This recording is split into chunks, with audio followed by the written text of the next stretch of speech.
पाटील साहेब काय म्हणाल? चर्चा तुम्ही हसून स्वागत केलं, सुरुवात हसून झाली, पण नंतर थोडंसं गंभीर वातावरणात ही चर्चा अडकून पडलेली आहे. नेमकं कोणत्या मुद्द्यावर ही चर्चा अडकलेली आहे? नाही हसूनच आहे पहिल्यापासूनच. कारण ज्यावेळेस सरकारनं सांगितलं त्यावेळेस मराठा समाजाने त्यांच्या शब्दाचा सन्मानच केलेला आहे. 3 वेळेस या अगोदरही मुख्यमंत्री साहेबाला 3 महिन्याचा वेळ दिला होता. त्यावेळेस नितीन करीर साहेबाच्या अध्यक्षतेखाली समिती होती. त्यानंतरही 40 दिवस दिला. आताही 2 महिने दिले 24 डिसेंबरपर्यंत. समाज म्हणून मुख्यमंत्री साहेबाला आणि दोन्ही उपमुख्यमंत्री साहेबाचा शब्द पाळायला मराठा समाज कधी कमी पडलेला नाही. आता त्यांनीच ठरवलेले शब्द आहेत आणि त्यांनीच त्यांचे घ्यावेत, एवढीच आमची अपेक्षा. याच्या पुढे काही नाही. तर त्यांचं म्हणणं असं आहे की चर्चा आज जरी निष्फळ झाली तर बोलणी संवादातूनच चर्चा सुटत असते. 24 तारखेपर्यंत वेळ आहे, तुम्ही चर्चेला पुन्हा तयार आहात? चर्चेचं तर मी त्यांना बोलताना सांगितलं ना, चर्चा 24 डिसेंबरपर्यंत बंद होण्याचं कारणच नाही. कारण 24 डिसेंबरपर्यंत जर सरकारला शब्द दिलाय तर मराठा समाज शब्द कधीच फिरविणार नाही.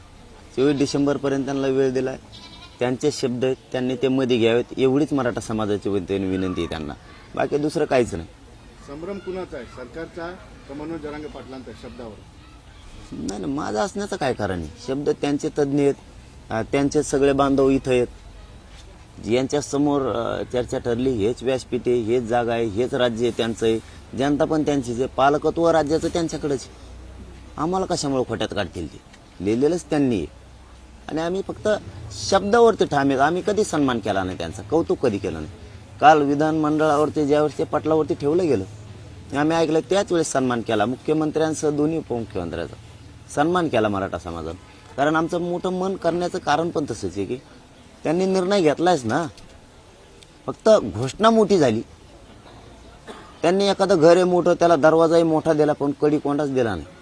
मग ते पहिलं मोकळंच होतं घर, ना आता मोकळंच आहे. कुणी येईन कुणी जाय, त्या कडी कोंडा देणं आवश्यक होतं. म्हणजे पाचार नको आहे. आमचं तेवढंच म्हणणं होतं, स्पष्टता करा बस, आणि आहे ते शब्द मध्ये घ्या, यापेक्षा काही विनंती नाही. आणि मला वाटतंय 100% यातून मार्ग निघल. सरकार म्हणून हे आलेले जे प्रतिनिधी बांधव आहेत, महाजन साहेब आलेत, सामंत साहेब आलेत, मामा बी आहेत. मामा तर महाराष्ट्राचेच हो, मला वाटतं उद्यापासून त्यांनी म्हणजे मार्ग तरी निघेल सगळ्या भाच्याचा.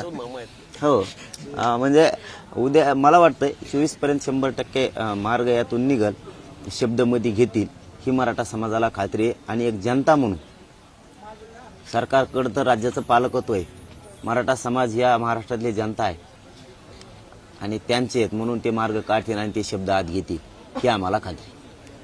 तर पाटील, ते नेहमी कायद्याचा चौकट सांगतायत की पुरुषाच्या बाजूचंच वंशावळ ग्राह्य धरली जाऊ शकते, महिलाच्या बाजूने नाही. हा कायदा आहे, हा फक्त महाराष्ट्राचा विषय नाही तर देश पातळीवर कायदा आहे. मग एकदा कायदा जर बनलेला असेल तर सरकार सुद्धा हातबल होतं की तो कायदा कसा तोडून तुमची मागणी मान्य करावी. आम्ही कायदा तोडाच म्हणत नाहीत ना, आम्ही कायद्याच्या चौकटीतच बोलतोय.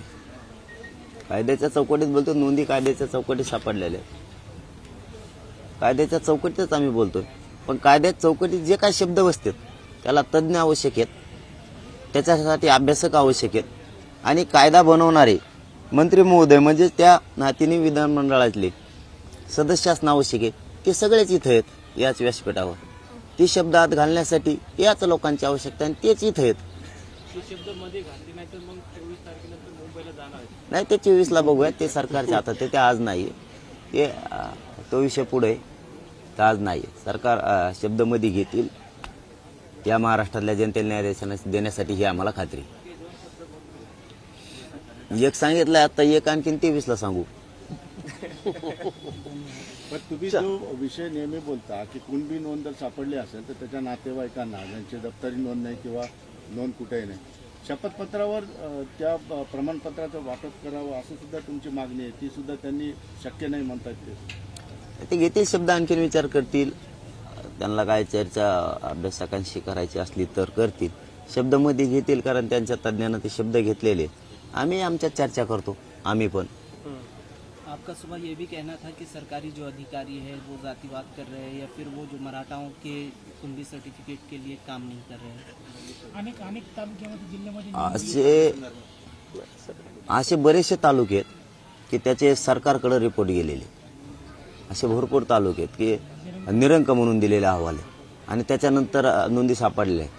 काही ठिकाणी हे बोला सांगणं गरजेचं आहे आणि सगळे मंत्री महोदयांना सुद्धा की बऱ्याचशा ठिकाणी असं झालेलं आहे की कुणबी नोंदी असतानाही नाहीत म्हणून सरकारकडं अहवाल पाठवलेले आणि त्यानंतर तिथं नोंदी सापडलेल्या. मग हे काही अधिकारी जाणून बुजून जातीवादच करते. याचा अर्थ असा आहे सरकारमध्ये आणि जनतेमध्ये एक दरी निर्माण झाली पाहिजे. आपल्या पदाचा गैरवापर आपण केला पाहिजे आणि कशी दुही निर्माण होईल हे बघण्याचं काम होतं. आणि आम्हाला शांतता अपेक्षित आहे म्हणून आम्ही प्रत्येक वेळेस शांततेचं आवाहन करतो. हे अधिकारी जाणून बुजून करतायत काही, तर मला वाटतं त्यांना कामावून जर कमी केलं तर सरकारचा त्यांच्यावरती धाक राहील आणि आपल्या दरी सुद्धा जनतेत निर्माण नाही होणार. कारण त्याचे जर तुम्ही अधिकाऱ्यांचे लाड केले तर तो असंच करत राहणार आहे आणि तुम्हाला आवश्यकता जनतेची आहे. त्यामुळे त्याचे लाड होऊ नयेत अशी आमची अपेक्षा आहे. आणि ते मार्ग तर सुटलाच पाहिजे. नायगाव असेल असे बरेच तालुके आहेत की गेवराई तालुक्यात सुद्धा अगोदर निरंक म्हणूनच दिलेला आहे. हे आपल्या शेजारच्या तालुक्यात आता तिथं 66 पैकी 64 गावात नोंदी सापडल्या आणि त्यांनी अगोदर निरंक म्हणून दिलेला आहे. म्हणजे ही किती जातीवाद असू शकतो. आणि अधिकाऱ्यांच्या मनात तर हे नसलं पाहिजे कारण त्याच्याकडे मार्गदर्शकाची भूमिका असती. त्यांनी जात म्हणून पदावर काम नाही करायला पाहिजे कधीच. पण त्यांच्याकडून जर ह्या गोष्टी होत असतील तर याच्यावर सरकारनं लक्ष ठेवलं पाहिजे. आणि जे आता काय नोटिसा सोडल्यात त्यांनी खूप संभ्रम व्हायला लागलाय. म्हणजे कमी होण्याऐवजी रोष वाढायला लागलाय. मला वाटतं त्या जर वापस झाल्या कारण ते शांततेचे कार्यक्रम आहेत तेवढे. बीडचा आता होणारी 23ची सभा ही शांततेचा कार्यक्रम आहे. त्या जर तुम्ही त्यांना नोटीस देणार असाल तर हे मोठं अवघड झालं. म्हणजे याचा अर्थ असा होतो मग की या लोकशाहीत तुम्हाला अधिकार नाही आहे शांततेत कार्यक्रम घेण्याचे. तुम्ही एकत्र येऊन एखादी मागणी मागण्याचे तुम्हाला अधिकार नाही आहेत. एकत्र येऊन तुम्ही संवाद नाही करू शकत. हे तुम्हाला लोकशाहीत अधिकार नाहीत. मग असं त्याचा अर्थ असा होतो. आणि जर ते थांबलं तर सरकार याच्या पाठीशी नाही आहे. ते कोणीतरी अधिकाऱ्यांनीच करून आणलंय असा अर्थ होईल. पण अधिकारी जर ते नोटिसा मागं घेत नसेल किंवा जाणून बुजून दडपण आणत असेल आणि त्याच्यावरती काही होणार नसेल तर मग हे सरकारच करतं आहे काय असं होईल. पण तरी पण मी भाऊला सांगतो की जरी या नोटिसा दिल्या काय केल्या तरी आम्हाला आमच्या न्यायापासून नाही हटता येणार. कारण आमच्या लेकराला हक्क मिळवून देण्यासाठी आम्हाला लढावं लागणार आहे. तुम्ही आमच्यासुद्धा भावना समजून घ्या. जर नोटीस आली म्हणून आम्ही मागं सरकणार नाही आहे. कारण आम्हाला लेकराच्या हक्कासाठी भांडावं लागणार आहे. तुमच्याशी झगडावं लागणार आहे. कारण सरकार तुम्ही आम्ही तुम्हाला नाही भांडायचं भांडायचं कोणाला. मग नोटिसा दिल्या म्हणून आम्ही थांबणार नाही आणि हे आमच्याकडून कदापि शक्य नाही. गिरीश भाऊ तुम्हाला बोलायचं. देश विदेशातील प्रत्येक घडामोडींचे लाईव्ह अपडेट मिळवण्यासाठी आता साम टीव्हीच्या सर्व सोशल मीडिया प्लॅटफॉर्मला लाईक, फॉलो आणि सबस्क्राईब करा. तसंच सर्व नोटिफिकेशनसाठी बेल आयकॉन प्रेस करायला विसरू नका.